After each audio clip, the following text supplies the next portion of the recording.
Shalom. Terima kasih kepada Tuhan Yesus untuk kesempatan sharing sesuatu yang baik, dan salam hormat jika ada tenaga kesehatan atau dokter atau ahli pangan atau siapapun yang hadir malam ini. Kita akan langsung, saudara ya, saya minta selesai ya, biar kita dapat waktu yang cukup banyak. Jadi kita hari ini akan belajar tentang stroke. Kita hari ini akan maksimal hidup di bumi, belajar masuk surga tanpa stroke. Yang setuju katakan amin. Oke ya, saya agak cepat supaya saudara dapat banyak. Stroke itu menyerang otak. Jadi semua orang punya otak walaupun tidak kelihatan. Dibagi dua, yang kanan untuk menggambar, yang kanan untuk menyembah Tuhan, yang kiri untuk menghitung matematika dan presisi. Kalau Anda kena stroke sebelah kanan, kirinya lumpuh. Kalau Anda kena otak kiri yang stroke, maka kanan yang lumpuh. Ini istri anak saya, ini istri saya. Ini anak saya, saudara. Kita kenalan dulu. Saya dari Surabaya, saudara ya. Ini buku-buku saya. Ada 40 lebih buku. Nanti kapan-kapan ya, saudara, kalau saya datang lagi diizinkan Tuhan, saudara bisa. Yang ini tentang nutrisi meninggikan anak. Stroberi ketemu jeruk, itu bikin anak lebih jadi pandai. Alpokat kalau dimakan anak-anak, itu membuat dia pandai. Tapi ketika alpokat dimakan di usia emas, buku yang ini, maka dia mencegah kepikunan. Ini yang palsu. Ini yang asli. Jadi buku saya dipalsu, jangan beli di ini ya, online ya. Di sini Sehat dan Cantik. Sehat dan Cantik ini bahas stroberi 10 dikasih yogurt, dibuat masker, flek menghilang. Flek nggak bisa didoakan. Amin. Kenapa stroberi bisa begitu sakti? Karena penciptanya sakti, namanya Yesus. Mau tepuk tangan buat penciptanya, saudara. Ini banyak yang kita belajar di sini ya. Ini yang palsu, yang asli yang duduk. Jadi buku saya ini ditiru di mana-mana ya. Ini sehat dan puasa, tidak kelihatan. Di sini diajarin bahwa kita nggak boleh telat makan.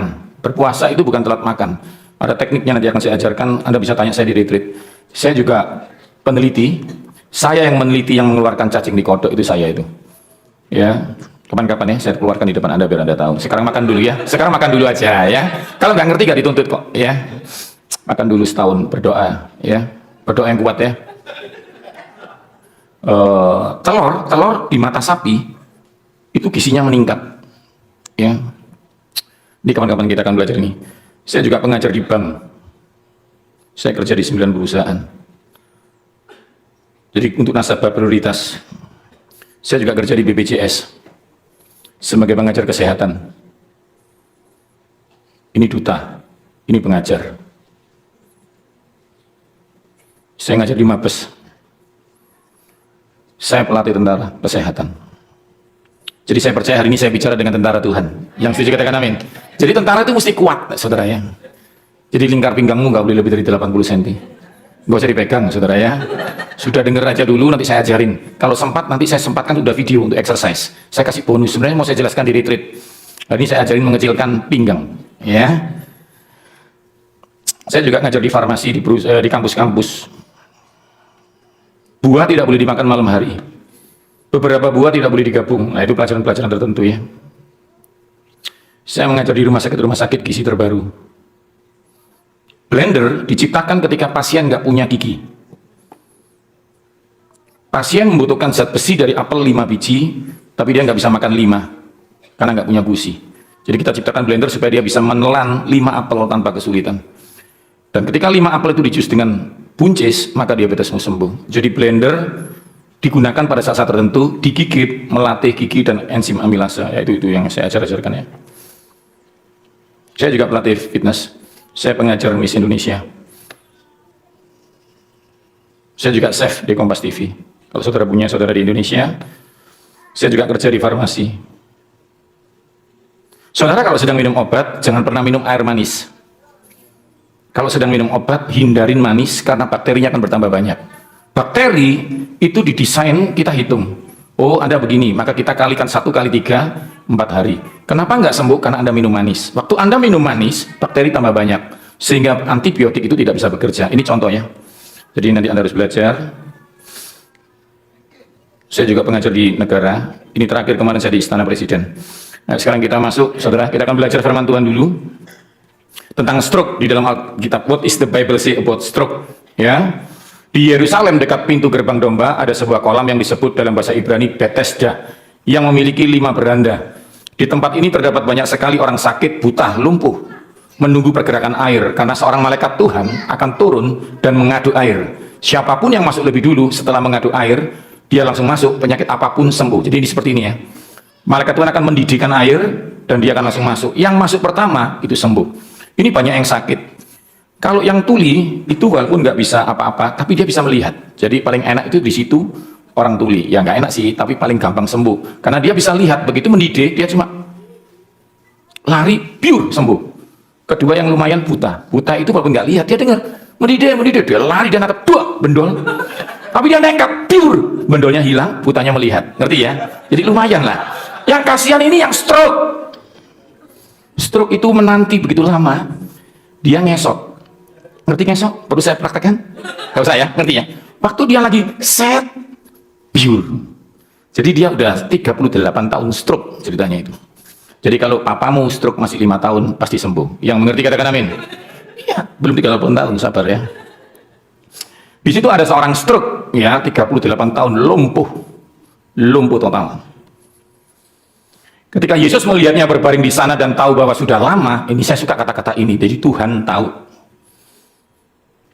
Maka ia berkata kepadanya, maukah kamu sembuh? Jawab orang sakit itu kepadanya, Tuhan, tidak ada orang yang boleh menempatkan aku di kolam ketika di air diaduk, tetapi ketika aku datang, ada yang turun duluan. Dia nggak ngerti, yang ngaduk itu anak buahnya ini. Itu aja deh. Ya, jadi ini penting banget. Cuma hebatnya dia setia di situ. Jadi orang yang setia dalam rumah Tuhan, satu ketika Tuhan akan hadir. Malam ini Tuhan hadir di Philadelphia. Mau tepuk tangan buat Tuhan Yesus, saudara? Saya kasih tahu sesuatu ya. Firman ketika disampaikan dalam bidang kesehatan, walaupun kau masih muda, papamu yang sakit, satu anak muda ketemu Yesus, satu rumah disembuhkan Tuhan. Amin. Ini yang harus saudara tangkap dulu, supaya saudara tidak pernah kecewa ikut Tuhan. Ya, oke, saya lanjutkan dulu ceritanya. Intinya begini, lalu Tuhan bilang, bangun dan berjalanlah. Cuma yang aneh ini, Anda lihat, hari itu hari Sabat.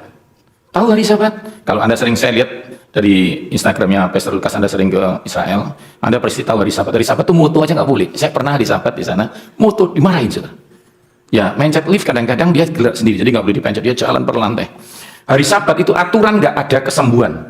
Kalau rumah sakit Singapura atau rumah sakit manapun yang kau percaya bilang, papamu nggak bisa sembuh, kamu nggak bisa sembuh, ya berarti nggak bisa sembuh. Kecuali kau punya Yesus. Karena Yesus akan tabrak hari Sabat itu dan ada kesembuhan malam ini. Mau tepuk tangan buat Tuhan? Ini saudara harus dapat sesuatu. Kalau kau nggak punya masa depan, nggak punya ekonomi yang cukup, kau harus lihat tanda-tandanya. Kalau kukumu masih tumbuh, Yesus masih intervensi hidupmu. Karena pertumbuhan kuku tidak dipengaruhi rekeningmu. Dolar naik pun dia tetap tumbuh. Karena Yesus baik. Mau tepuk tangan buat Tuhan Yesus, saudara? Tepuk tangan lebih meriah buat Tuhan Yesus, saudara. Cuma ini saudara lihat, jadi Tuhan itu nggak peduli dia. Asal kau pulang, kau kembali ke rumah Bapak dan kau berteriak, Tuhan, papaku sakit. Seperti perwira itu ketemu Yesus, lalu ditanyain Yesus begini, kamu mau apa, naik pangkat? Enggak, aku mau yang di rumah sembuh. Kalau anak muda di sini dikatakan Tuhan hari ini, mau apa kau dan kau mau keluargamu sembuh, maka keluargamu akan sembuh. Amin. Ini yang paling penting saudara, bahwa ketemu Yesus itu, one night with the King changes everything. Ketika kau ketemu Tuhan, berbeda dengan kau punya Tuhan. Itu Petrus punya Tuhan, dia ahli ikan dari kecil. Dia cari ikan dari pagi sampai malam, konsisten, rajin, ahli, punya Tuhan, nggak cukup. Sampai satu ketika pencari ikan itu, pencipta ikan itu namanya Yesus, naik perahunya.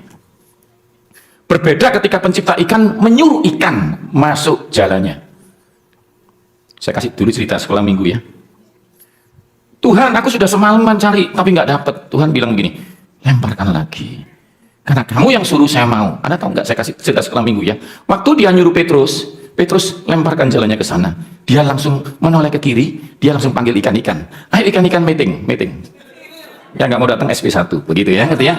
Setelah dikasih tahu, kalian harus berlomba-lomba masuk ke jalannya. Kau lihat, ketika kau bertemu Tuhan, bukan kau cari berkat, tapi berkat itu mencari saudara.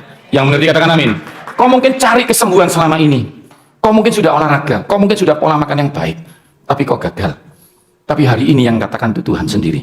Jadi kalau saya nanti bicara, makan ini, hindarin yang ini, walaupun Anda sudah melakukan, tapi ini dibicarakan dalam hadirat Tuhan. Tadi Ibu Gembala sudah bicara, hadirat Tuhan sudah datang. Anda sudah pasti disembuhkan. Amin. Jadi belajar hari ini kesehatan bukan untuk sehat, tapi untuk menjaga kesehatan yang diberi oleh Tuhan. Kalau saudara harus sekolah